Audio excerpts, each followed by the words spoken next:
never stumbled or slipped into the precipice. Kenya consolidated our sense of nationhood and expanded public service to reach all parts of Kenya, including the historically marginalized. He was passionate about spreading education to the marginalized communities, and his devotion to the girl child is a blessed legacy that will live with Kenya forever. It is now impossible to imagine a time when high dropout rates, early pregnancy and marriage, and rampant girl child circumcision were an overwhelming norm in this country. Against the expectations of many, President Moi led the reforms that enabled Kenya to enjoy vigorous de facto and de jure, graciously entering a dignified retirement. God has been kind to him as he enjoyed many peaceful years outside the presidency of Kenya. Mzee Moi's life and service, it is also a challenge to our generation to rise up to the great responsibility of serious nation building, to have the courage to face our challenges without blinking, and to use his fine example to take Kenya forward. It is sad to say goodbye to a man whose legacy we all feel, and we thank the Almighty God for the gift of Mzee Moi's leadership. In this sad moment of great loss, therefore, let us still rejoice because of what he did for his countrymen and women. We pray for God to comfort the entire Moi family with divine solace as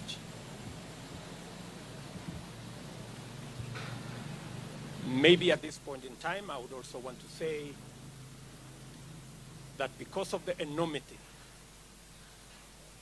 of what has befallen us as a country with the passing on of President Moi, the head of public service has taken charge to provide leadership on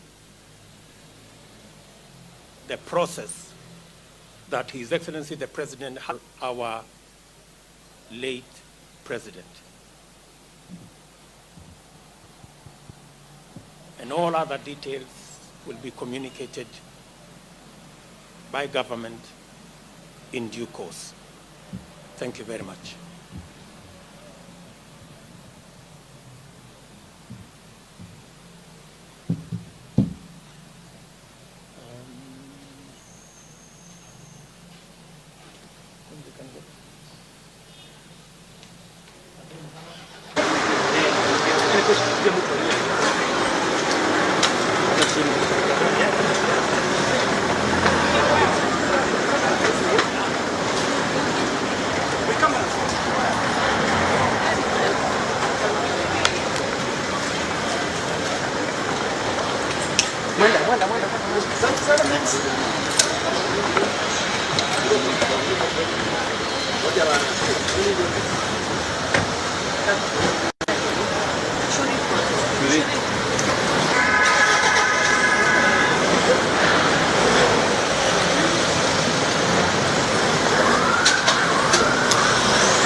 To come back, and we arrived here about an hour ago.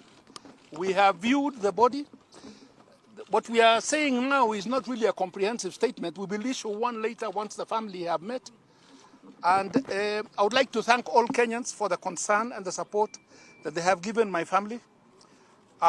From this family, I would also like to thank and appreciate the President of the Republic of Kenya, and also his emissaries that came I'd like to thank the service commanders who are here, Mr. Matiang'i, who's also been here, and many, many other people who are friends of Mzee.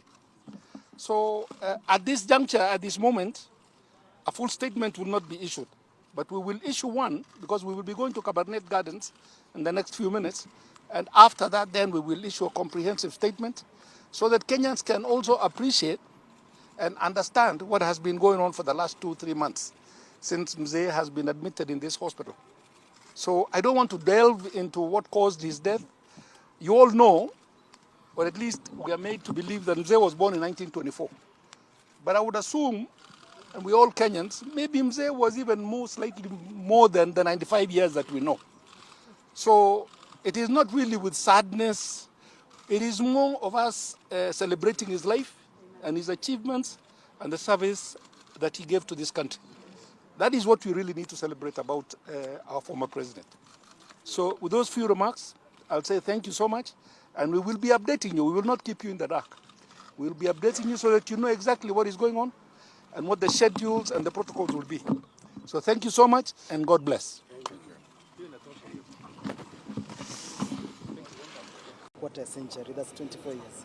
Moi wanted a smooth transition, I can tell you that. And in the last few days, Moi was very clear that there's no need to cling to power to hand over. And we had some tea with him at the State House. In fact, I've recounted a bit of this in my book, Soaring Above the Storms of Passion. And I've indicated how President Mwai Kibaki, and he did so. I think on retrospect, what we learn from this is that sometimes emotions can be very bad because at that time, Kenyans were very unkind to him when he was going to hand over and handed over power. Had he not done that, what would have happened to Kenya? Right? So we must respect him for that position. Thank you. Okay. Hello, my name is Habib Omar Kongo. I'm a former mayor for Nairobi and chairman for KANU during Moi's time. Anyone, please, I'm sorry. If I've ever done anything to anyone, I'm very sorry about it. So Moi really did a lot. He knew everyone in the grassroots. If you wait, but most importantly is education, as our friends have just said. He promoted education in this country, and he will be very missed. Mine is to send condolences to his family and say, Moi, rest in peace. Thank you. Yes, thank you very much. Maybe as a youthful leader. Yes. Critical role in 1992. I also want to take this opportunity to send my condolences to the Moi family.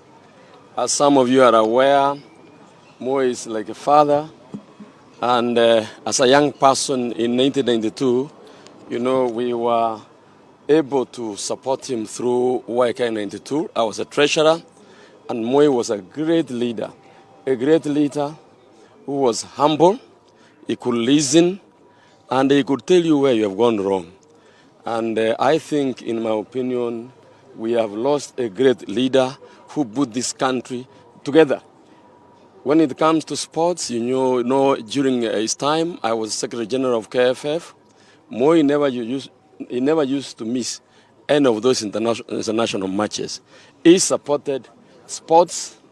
He was almost there any time we wanted assistance. And I must say that he united this country. The country was one. We were all Kenyans, regardless of where you come from. How did he come up with YK92? Well, he's not the one who came up with YK92. I think it's a misconception. YK92, it's we young people at that time who thought it's important. We organized ourselves. And we thought that we needed Moi for more time. So we organized ourselves and surprised him. Yeah, lobby group, we surprised him. He did not organize us. So as people think, we organized ourselves and supported him and made sure he won the elections. And indeed, he ended up winning the election twice. So I was very proud working with him. I interacted with him.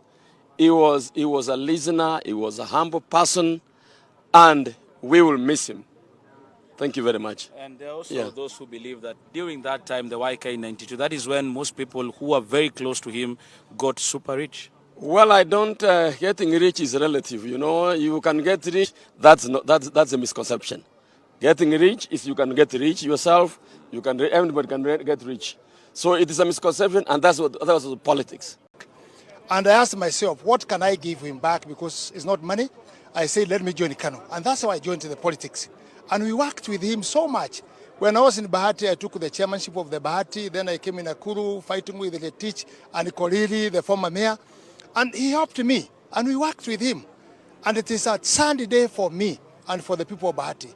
My future, politically, economically, it is this Mzee who has made me to be what I am. Even in politics, I borrowed a lot from him. He was teaching us. It's like when the people say that you are taught math by Francis.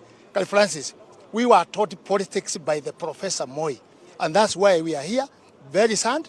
And everybody, even who is in politics today, we are passing through this Mzee.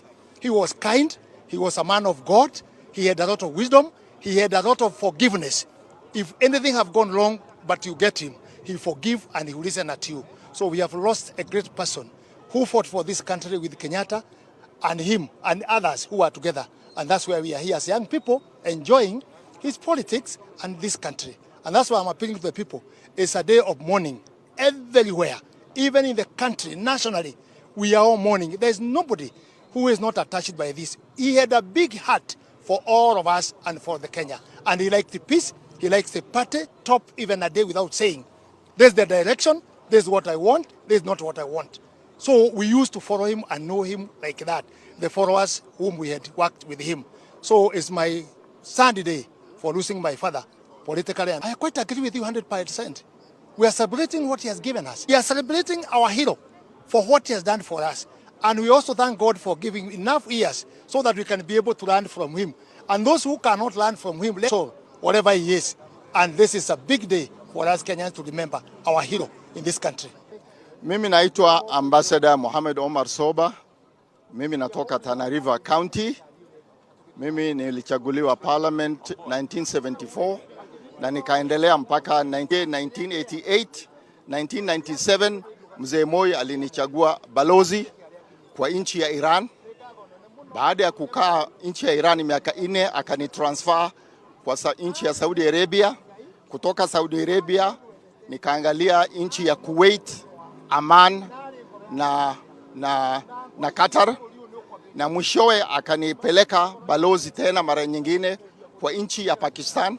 Nikakaa mpaka 2004. Hiyo yote nimechaguliwa na Mzee Daniel Arap Moi. Kwa hivyo siku ya leo mimi kwa niaba yangu, kwa niaba ya familia yangu, kwa niaba ya watu wa Tana River ninatoa rambirambi kubwa kutoka kwa roho yangu, kwa niaba yangu kwa watu wa Tana River yote, kwa sababu amekuja Tana River vile vile akatufanyia harambe, tukajenga mashule mengi. Tukianza kumsifu Mzee Moi, hakuna muombea Mungu ampeleke mahali pazuri peponi. Na hiyo nilipopata hii habari asubuhi, ndio nimetoka kwa nyumba yangu nimekuja hapa ili niweze kutoa rambirambi zangu kwa ajili ya mzee huyu. Tukimu kupita ajabu. Mama yangu alifariki hapa Nairobi Hospital. Nikabeba maiti ya mama yangu kutoka hapa, nikaenda nikazika vizuri. Na mengi ambayo hayana hisabu. Kwa hivyo ni mtu ambaye roho yake ni ajabu, ni nzuri, na Mungu ampeleke mahali pema peponi. Hatuwezi kumaliza shukrani zetu kama binadamu na kama wale ambayo wanamjua kwa uzuri wa Mzee Moi. Na hiyo ndio imenileta hapa ili niweze kutoa rambirambi zangu. Natumai mtazibeba hizo ili watu wa Kenya wazione. Familia ya marehemu Rais Daniel Arap Moi, na pia nataka nitume salamu za familia ya marehemu Ronald Ingala kwa familia ya Mzee Moi. Tumepata habari hizi kwa mshtuko na bila shaka Wakenya wengi wanaomboleza. Mimi nina bahati kwa sababu nilimfahamu marehemu Rais Daniel Arap Moi. Nachukua historia yangu kutoka kwa babangu, manake walifanya kazi pamoja katika chama cha KADU na wakawa karibu sana mpaka walipogeuka wakaingia katika chama cha KANU. Kwa hivyo ninamfahamu kutokana na historia hiyo. Mimi nilibahatika nilipokuwa nimechaguliwa mjumbe wa kuwakilisha Ganze mwaka wa 74. Nikafanya kazi yangu ya ubunge, alafu nikachaguliwa kama waziri msaidizi wakati Moi alipochukua mamlaka. Nikawa waziri msaidizi kwa muda, alafu akanichagua nikawa waziri katika wizara zake kadhaa, na nilifanya kazi kwa bidii na alinishauri karibu katika hali ya kuendesha kazi zake za wizara yake. Kwa hivyo niliona kwamba ni mtu mwenye makini, ni mtu mvumilivu, ni mtu ambaye alikuwa pia na roho ya haraka ya kuweza kusaidia na kupenda viongozi wake na kuwashauri kwa njia ya karibu. Na kwa hivyo nina bahati mimi nimejifunza mengi sana, na mafunzo yake mpaka leo yamenifanya niwe mtu niliye sasa, kwa sababu ninajua hali za kuweza kuingiliana na watu na kuweza kujaribu kufanya kazi zangu kwa njia ambayo ni sawa. Kwa hivyo ni pigo kubwa, na mimi namsifu mzee marehemu kwa sababu ya msimamo yake. Yale maneno matatu ya peace, love and unity, labda Wakenya wengi walifikiri kwamba si maneno yenye uzito. Kwa nini president kila akienda pahali anazungumzia maneno haya matatu? Labda wengine walifikiria kwani hana kazi ya kufanya, lakini yalikuwa ni maneno mazito sana ambayo mpaka leo hayazungumzwi kama alivyokuwa akiyazungumza, na yalijaribu kuendesha nchi yetu na kufanya Wakenya kushikana, because mambo haya ya kufundisha mambo ya amani ni kama vile mtu unavyoenda kanisani kila Jumapili. Kila Jumapili unaenda kanisani, unaambiwa maneno yale, lakini lazima yarudiwe, kwa sababu binadamu mara nyingine ni mtu wa kusahau, na yeye alikuwa amechukua hiyo nafasi hiyo kwa hali ya juu sana, na ile ya kusema kwamba be mindful of other people's welfare, kuonyesha kwamba alikuwa anajali maslahi ya wakubwa na wadogo. Kwa hivyo kwangu mimi naona kwamba yeye amekuwa ni mtu ambaye ametufunza mengi, na ni wakati huu wa Kenya waweze kuketi na kutafakari sana haya maneno alikuwa akiyasema, tunaweza tukayachukua kinamna gani, kwa sababu yeye hata kwako, lakini alipanda zile mbegu zile ili ziweze kusaidia. Asante sana. Asante. Asante waziri. Shukrani. Asante.